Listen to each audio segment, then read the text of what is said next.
Hey everyone, welcome back to part 4 of our Fenty bottle perfume render. Last we left off, we were working on the logo portion of our Fenty perfume bottle top. What you'll see that I've done here, I created a cube and I just started extruding on the Y, the X, the Z axis to mimic the design that we have on the top of the bottle. Now, none of these dimensions, none of these widths, none of these lengths of this logo are the same. I kind of just wang it. I went for it. I'm just throwing loops where it feels like the loop should go. So don't hold me to that. Also, couple things. I apologize for the dustiness of the actual perfume bottle. I just took a quick picture of my perfume bottle as reference. So that's one big thing about perfumes and just any kind of product render that you're going to do. References are so important. So that's why I've been focusing on the perfume bottles that I actually have on hand that I can use as reference. So we'll get into references a little bit later. I do want to touch upon that a little bit more. But what you'll just see me have done is I just deleted some faces. If I had this to do all over again, I don't think I would have approached it this way. I think I would have just started with a plane and extruded where I needed to get the basic design. I would have been a little bit more careful with the dimensions of all of the um, the maze designs that we have here. But I knew in the animation itself that we were just going to do a quick view. I just wanted it to be known that we had paid attention to that detail. So I wasn't going too insane with getting this perfect. But I do want to stay in the mindset of if this was for a client, I would absolutely want it to be perfect. So we would have definitely tightened up a lot of things here.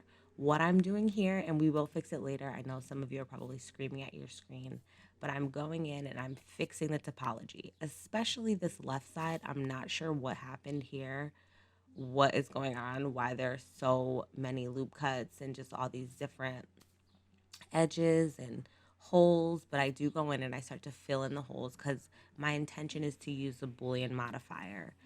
What I started with was okay, Boolean modifier, and we're going to use a difference. And I later realized that it wasn't necessarily a difference that I was looking for because a difference is going to create a hole in the top of the lid. And that's not what I'm looking for. I'm looking for more of an engraved look.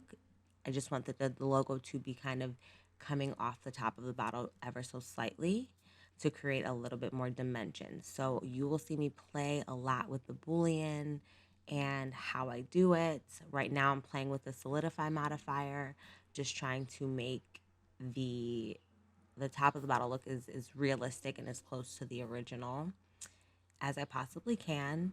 And also we are going to fix the left side of that logo. So please bear with me because it looks insane. But I think it is very important, like I had mentioned about the reference photos, that you do use a reference photo because it just really helps you make sure that you are getting all the sizes right, the dimensions correct, the look of it, the feel of it, and all of those things. So I do go back and delete that left side completely and start over because I at least wanted it to not be so obviously different.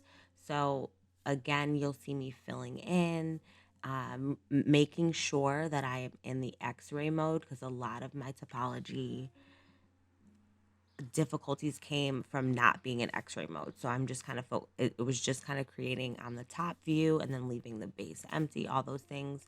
So just being conscious of that, that is another thing, another takeaway that I'm taking from this particular part. But we do eventually get there.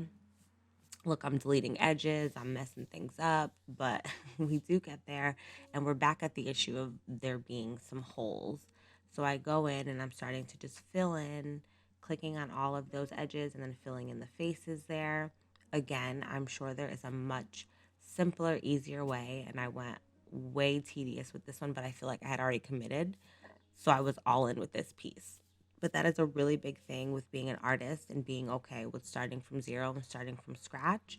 Because chances are, not only will the flow be faster, you're going to be moving quicker because you've already done it once before, but you will kind of move with a little bit more confidence. If you notice, once I deleted that left side, I was able to kind of create that missing piece pretty quickly, even in real time, even though this is a sped up video.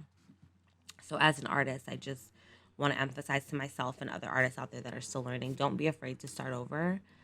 Even though you think it might take you even longer than the first time, chances are you're going to move a lot quicker through that second attempt, third attempt, and so on and so forth. But anyway, I'm back at the Boolean modifier. I'm playing around with it, and I realize that I want to union these two objects. Another thing that I would mention as a newbie in Blender, I tend to forget in this portion right here, if you notice, once you union something in the Boolean, it creates a brand new object. So your existing object is still there. So they're all kind of layered on top of each other.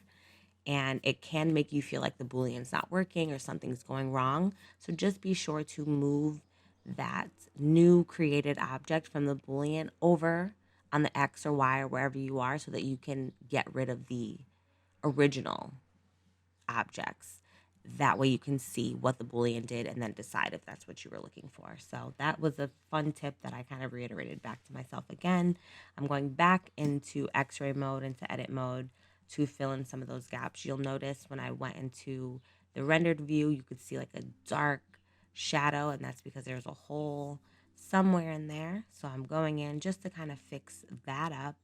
And again, I'm sure there are much easier ways that I could have tackled this. So if you know, please drop them in the comments below. That'll be so amazing. I love a good shortcut. I love a good, quick key. So if you have any tips, tricks, or things you would have done differently, definitely let me know in the comments.